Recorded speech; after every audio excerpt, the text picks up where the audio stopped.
At the outset, I'm going to apologize because I'm speaking in English, uh, and unfortunately, other than the language that my mother taught me, which is Bengali, the only other language I know to speak properly uh, is Hindi.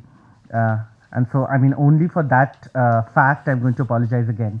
Uh, uh, and I thought one of the things that when Mauli got in touch about the media panel and to speak about representation in the media, of course, it's something that's deeply personal for me because the only reason I go for events is for people to take good photographs of me. Um, and this is deeply yes, Kiran, please take good photographs. This is deeply important for me individually because for so many of us, or at least for me as a queer person, how I'm seen is deeply important, and what in what way am I represented is also important. The other bit I think that really kind of resonated with me is in understanding what media was or is in my life. So, media is, of course, what we think of as TV, websites, newspapers. Um, but so many of us, and for so many of us, media is also social media, right? It's far more important for me to be seen properly dressed and pretty on Instagram, right? Than it is on any kind of what we think of as the mainstream. So I thought because they're going to ring a bell and then force me off stage, I thought I'd sort of quickly run through what I had thought of speaking about. And of course, it's deeply, again, intimidating to speak in front of this panel. So I'm going to try and be brief. One is, of course, so the kind of outline of my conversation today is going to be to understand what for me has been media, who forms it, what many of us in the media think of as the audience, and who we think we are writing or speaking to, writing for or speaking to. The second is with representation of queer people, what many of us in the media think of as the good queer, who gets represented, and what kind of stories get represented and spoken about. And the third, and this is kind of again personal for me, is in understanding what are the ways in which queer people, which kind of queer people get left out, and what kind of queer stories do not get told in the media. Right, and so the first, I mean, sort of to quickly run through what we think of as the media, the press in this country. Of course, is this kind of mainstream newspapers, websites, TV channels, etc. But also increasingly a number of what we think of as new media or alternative media, right? Smaller smaller websites, more locally run, locally sourced newspapers, places where community run websites, etc. And I think, and also websites that are increasingly maybe less news or less what we think of as news, but more of what we think of as content or what we think of as, so say BuzzFeed, for example, is a great example of this, right? So BuzzFeed positions itself as a news channel, as a news website, but also positions itself as a content kind of identitarian, says it speaks about everybody, etc. Right? Now, for me, it's important to talk about who forms this press and who forms the media to understand what it means for queer people to be represented in the media. Right? So we know that in this country, most media persons in mainstream in mainstream publications, be it newspapers, be it magazines, be it television channels, are mostly male, almost exclusively upper dominant caste, with a predominance towards the northern side of this country, with a predominance. So even after, say, in the, at least in the kind of what we think of as the quote unquote, so right, there's this kind of bias in the press, right? So we think of something as the quote unquote national press, right? And then so there is this kind of distinction in many of I know in many of my colleagues' heads about national press and regional press, right? And that the national press or the Delhi press, the Hindi language, either the Hindi language speaking press or the people who speak Hindi or live in Delhi or do a certain kind of work in those regions get to form what we think of as the agenda, right? So they get to decide who gets to know what and what stories get written about. This is important because if the kind of people who are deciding what news is belong are upper caste, for example, right, or are male, or are almost exclusively cisgendered, exclusively identify as heterosexual, etc., right? So for them, queerness is either a novelty, right? So will get represented as pride or as death, are the two kind of modes in which the mainstream looks at queerness, or will be represented as anomaly, right? Oh, this one thing has happened, which is why we see so many stories, even in kind of newer websites, about marriage. Right? The only kind of this kind of new novelty around weddings, marriages of queer people, right? Because it's seen as novelty for the mainstream. The other bit I think that's important for me is to understand how this composition of the press influences what we think of as the audience. So if I am in a newsroom where there are 100 men, 90 of them are Brahmin, 80 of them are Delhi Hindi speaking, and 70 of them come from the same pin code in Delhi, South Delhi, who do you think they're going to write about, right? Even if, and this is true of a lot of kind of newer websites, right? Even if they say that we are queer friendly, which a lot of kind of say Scoop Whoop or BuzzFeed or StoryPick or whatever, any of these viral content websites say, right? Very queer friendly. What kind of queer people do you think they're going to be friendly towards? Right? Which is why South Delhi feeds South Delhi, right? So if any of you are unfortunate enough to have ever been to Delhi, you would know that for some reason Delhiites think that their biggest issue is parking. Right? This is ridiculous. This is a city that is choking to death, but you will see pages upon pages on parking. Why is parking such an issue? Parking is an issue because the upper caste men who dominate these newsrooms have some 6 cars each, and therefore in their lives the only problem is, oh, I couldn't get parking, you know, I also couldn't get parking, you know. And the reason this is kind of important for me, and please tell me how much time I have left.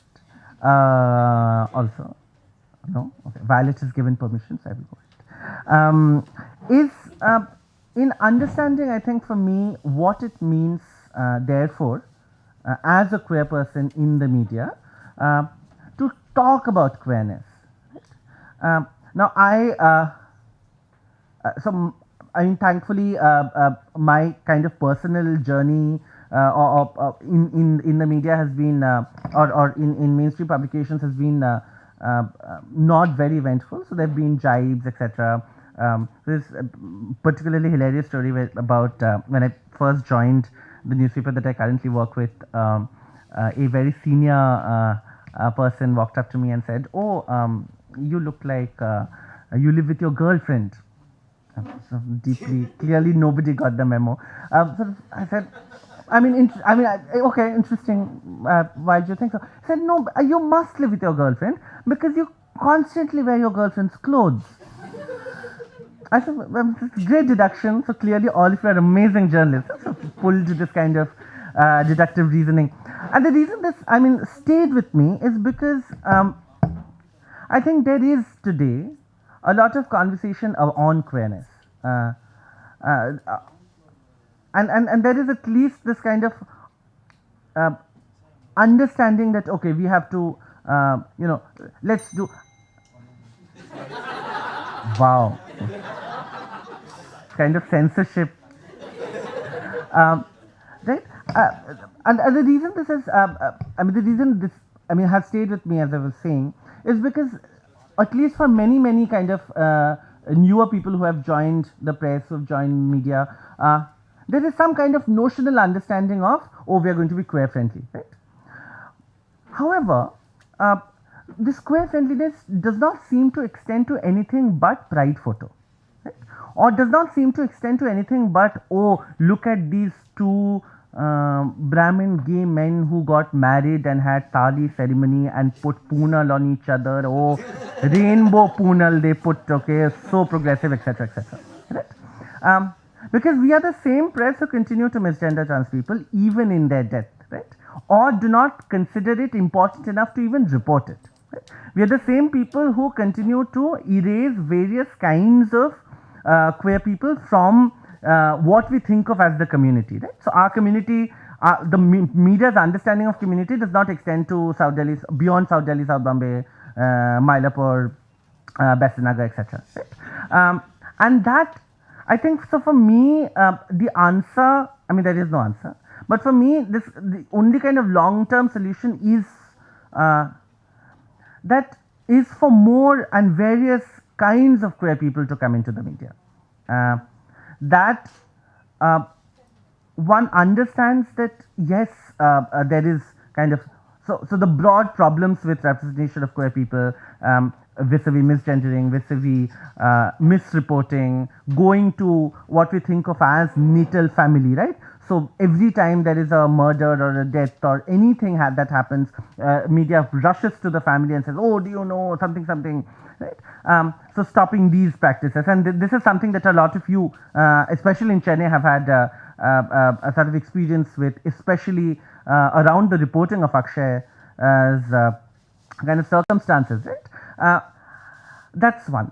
The other, I think, and this is kind of immediate because this is impacting people's lives. This is destroying communities. This is deeply impacting the lives of people we love and admire. The other bit for me that's very important is to expand what we think of as representation of queer people in the press, right? So that representation can no longer be that of, as it has been for many, many years, be that of cisgendered upper caste men, right? They cannot continue to be the vanguard of what we think of queerness in the media. And that we need to, I think many of us in the media, and maybe this is a conversation that we should do later, need to kind of see that queer people are also people who lead difficult lives, who lead diverse lives, right? And that their lives cannot be reduced to either a pride photo or a wedding album. As queer people is also that is the question that Ragamalika was talking about who gets represented, and what we think of as queer people, right? Because if for us the queer default was, and this is true for many of us in the media, right? The queer default was the Brahmin man, then there is no way in which we'll ever be able to represent queer people at all. So I think it's deeply important, at least for me, that as media persons we talk about or we understand the ways in which caste shapes the movement, but also the ways in which caste shapes the ways in which many of us in the media think of queer people, right? The reason that we go back to certain kinds of individuals for quotes is because those people are seen as more knowledgeable, right? The reason that we do not, as all of you have, panelists have said, the reason that it's the questions of gender sexuality are not seen as serious subjects, right? While national security, defense, finance, these are seen as whatever hard or whatever more serious subjects, is because of caste, right? It's because women, it's because LGBT people are not seen as important, they are not seen as serious, and I think those are questions that we'd be unable to understand if we did think about it with caste. Films, that is drama, etc. What happened is, she said, you know, if you it's fine, you do whatever with whoever you want. I said, wow, so progressive, mother. She said, you know, if you marry a man, don't get married to a man because he's going to kill you. I said, wow, so feminist. It is true, men are all killers. But the reason she was saying this is because this was in 2004-2005, and there was a very sensational murder that had happened in Delhi, and that was the only thing that my mother had read about gay or queer or LGBT, that they die, right? And so we could build, so it is possible for us to build our own spaces, but I think it is deeply important that we don't let go of wrongs that are committed elsewhere. On the question of, I think, visibility, I am in awe of Chennai Pride, especially because it is one would see that increasingly in prides, communities that have led from the forefront for many generations, be it trans women, be it working class people, sex workers, people who are not upper caste, are not seen in prides, right? We see in the West that pride is dominated by white men. We see in India that pride is dominated a lot by gay men, and that does not happen so much in Chennai. So, so great. On the question of visibility, I think yes, there is a problem of some people not, but this is a problem of the media. This is not. I think this is not so much a problem of the movement, that I know. So, for example, in our organization, there are people who would go to a Pride march and say, "Oh, please call when they start dancing," right? So that many of us in the press think of the queer movement as some big rainbow shining whatever, right? And that as long as, and this is a difficult process, as Ragamalika was saying, of breaking this kind of understanding of this of the queer movement as a rainbow, as pride, whatever. But in breaking that myth, I think is the only way in which we are going to be able to represent diverse communities.